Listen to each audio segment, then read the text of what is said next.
हनुमान जी ने हृदय में विचार कर सीता जी के सामने अंगूठी डाल दी, मानो अशोक ने अंगारा दे दिया हो। यह समझकर सीता जी ने हर्षित होकर उठकर उसे हाथ में ले लिया। तब उन्होंने राम नाम से अंकित अत्यंत सुंदर और मनोहर अंगूठी देखी। अंगूठी को पहचानकर सीता जी आश्चर्यचकित होकर उसे देखने लगी और हर्ष तथा विषाद से हृदय में अकुला उठी। वे सोचने लगी, श्री रघुनाथ जी तो सर्वथा अजेय हैं, उन्हें कौन जीत सकता है, और माया से ऐसी अंगूठी बनाई नहीं जा सकती है। सीता जी मन में अनेक प्रकार के विचार कर रही थीं। इसी समय हनुमान जी मधुर वचन बोले। वे श्री रामचंद्र जी के गुणों का वर्णन करने लगे, जिनके सुनते ही सीता जी का दुख भाग गया।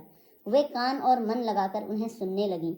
हनुमान जी ने आदि से लेकर सारी कथा कह सुनाई। सीता जी बोली, जिसने कानों के लिए अमृत रूप यह सुंदर कथा कही, वह हे भाई प्रकट क्यों नहीं होता। तब हनुमान जी पास चले गए। उन्हें देखकर सीता जी मुंह फेर कर बैठ गईं। उनके मन में आश्चर्य हुआ। हनुमान जी ने कहा, हे माता जानकी, मैं श्री रामचंद्र जी का दूत हूँ, करुणा निधान की सच्ची शपथ कहता हूँ। हे माता, यह अंगूठी मैं ही लाया हूँ। श्री राम जी ने मुझे आपके लिए यह पहचान दी है। सीता जी ने पूछा, नर और वानर का संग कहो कैसे हुआ।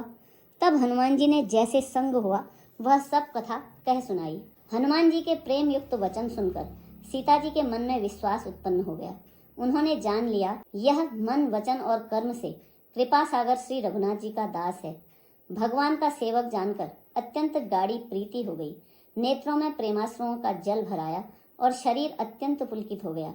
सीता जी ने कहा, हे तात हनुमान, विरह सागर में डूबती हुई मुझको तुम जहाज के समान हो गए हो। मैं बलिहारी जाती हूँ। अब छोटे भाई लक्ष्मण जी सहित सुख धाम प्रभु का कुशल मंगल कहो। श्री रघुनाथ जी तो कोमल हृदय और कृपालु हैं, फिर हे हनुमान, उन्होंने किस कारण यह निष्ठुरता धारण कर ली है। सेवक को सुख देना उनकी स्वाभाविक बान है। वे श्री रघुनाथ जी क्या मेरी कभी याद नहीं करते। हे तात, क्या कभी उनके कोमल सांवले अंगों को देखकर मेरे नेत्र शीतल होंगे। मुंह से वचन नहीं निकलता, नेत्रों में विरह के आंसुओं का जल भराया। बड़े दुख के साथ सीता जी बोली, हाँ नाथ, आपने मुझे बिल्कुल ही भुला दिया। सीता जी को विरह से परम व्याकुल देखकर हनुमान जी कोमल और विनीत वचन बोले, हे माता, सुंदर कृपा के धाम प्रभु भाई लक्ष्मण जी सहित शरीर से कुशल हैं, परंतु आपके दुख से दुखी हैं। हे माता, मन छोटा करके दुख न कीजिए। श्री रामचंद्र जी के हृदय में आपसे दूना प्रेम है।